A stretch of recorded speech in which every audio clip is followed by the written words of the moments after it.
A oração muda situações que o dinheiro não alcança. Fica comigo até o final desse vídeo, porque hoje você vai receber um conhecimento profundo sobre o verdadeiro poder da oração e como ela age em áreas da nossa vida que nada material consegue tocar. Antes de começarmos, já deixa um comentário Amém como forma de gratidão e curta esse vídeo para declarar libertação, direção e resposta de Deus sobre a sua vida. Agora, vamos iniciar. Tiago 5,16 nos ensina que a oração não é um simples hábito religioso, mas uma força espiritual real.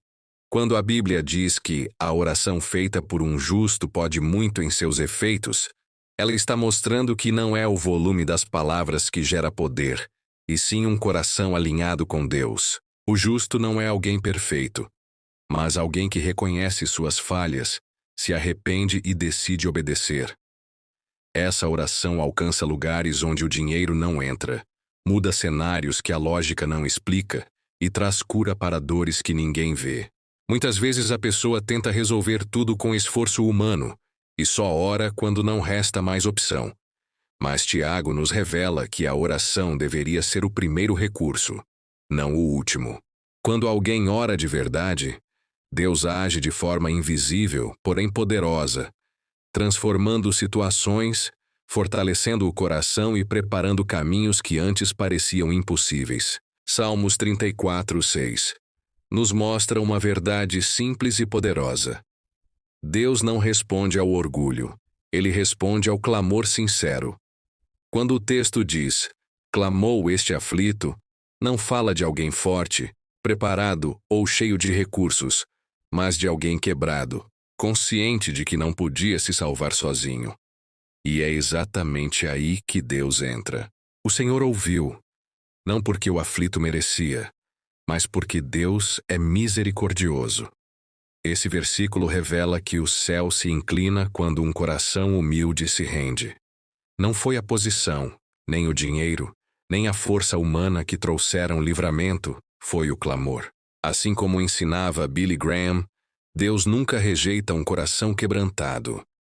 Quando alguém clama de verdade, Deus ouve, Deus age e Deus transforma a angústia em testemunho. Jeremias 33:3 é um convite direto de Deus ao coração humano. Ele não diz se você merecer ou se tiver forças. Ele diz simplesmente, clama a mim. Isso revela que a iniciativa começa quando o ser humano reconhece sua limitação e decide buscar o Senhor. Deus promete responder, não com respostas vazias, mas com coisas grandes e ocultas. Verdades que a mente humana não alcança sozinha. Esse versículo mostra que a oração não é um discurso religioso, é um relacionamento vivo.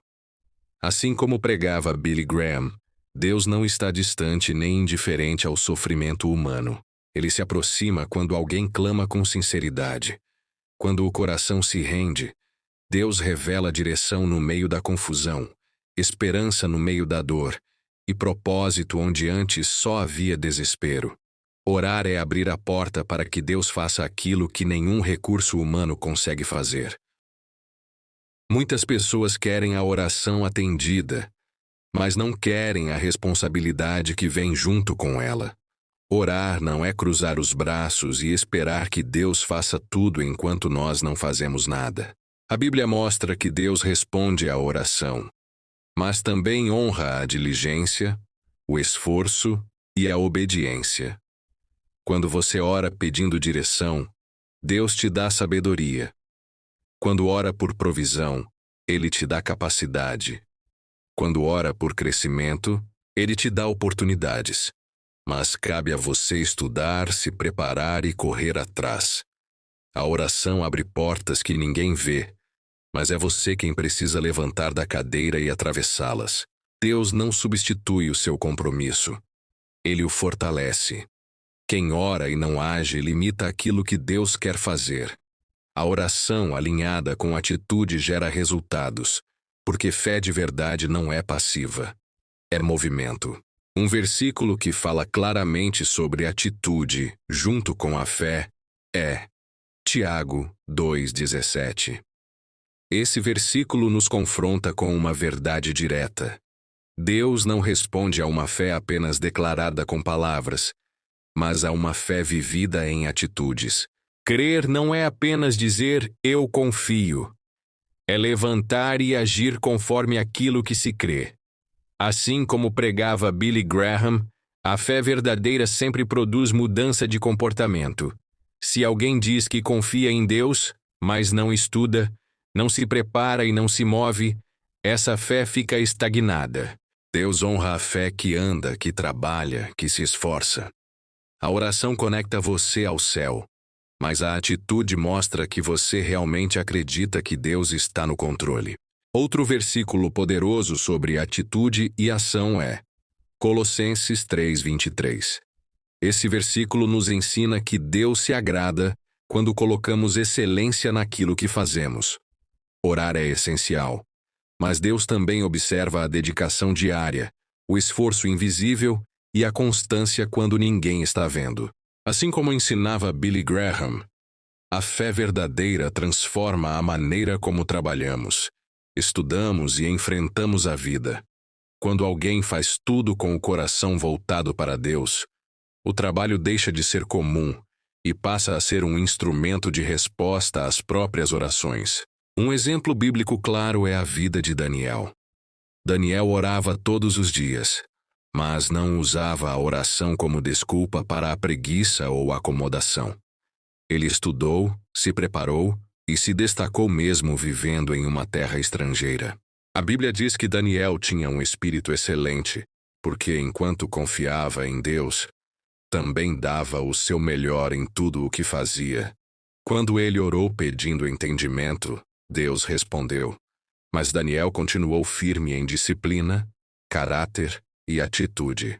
O resultado foi que Deus o exaltou diante de reis e abriu portas que nenhum homem poderia fechar. A vida de Daniel nos ensina que oração sem atitude é incompleta. Deus responde a quem ora, mas honra quem ora e age. Outro exemplo bíblico poderoso é a vida de Neemias. Quando ele soube que os muros de Jerusalém estavam destruídos, a primeira atitude foi orar e jejuar, buscando direção de Deus, mas Neemias não parou na oração. Depois de orar, ele se levantou, fez planos, pediu autorização, organizou pessoas e colocou a mão na obra. Enquanto alguns só reclamavam da destruição, Neemias agia com fé e estratégia. Deus abriu as portas, mas foi Neemias quem atravessou. Esse exemplo mostra que a oração alinha o coração, mas a atitude constrói o milagre. Quando fé e ação caminham juntas, Deus transforma ruínas em restauração. Outro exemplo bíblico marcante é Davi diante de Golias. Davi confiava plenamente em Deus, mas não ficou parado esperando o gigante cair sozinho. Ele orou, declarou sua fé, lembrou dos livramentos passados e, em seguida, correu para a batalha. Davi usou o que tinha nas mãos. Se posicionou e agiu com coragem. Deus deu a vitória, mas Davi precisou dar o passo. Esse exemplo nos mostra que a fé verdadeira não paralisa, ela impulsiona. A oração fortalece o coração, mas a atitude move o milagre. Deus honra quem confia, mas também quem se levanta e enfrenta o desafio. Outro exemplo bíblico forte é Abraão. Deus prometeu fazer dele uma grande nação, mas a promessa só começou a se cumprir quando Abraão teve atitude. Ele precisou sair da sua terra, deixar o conforto, caminhar sem ver o destino e obedecer mesmo sem entender tudo. Abraão orava, confiava e ouvia a voz de Deus, mas também se movia em fé. A promessa não caiu do céu pronta. Ela foi construída passo a passo com obediência. Isso nos ensina que Deus fala, Deus promete e Deus responde, mas espera que a gente confie o suficiente para agir. A fé que agrada a Deus é aquela que caminha, mesmo quando o caminho ainda não está totalmente claro.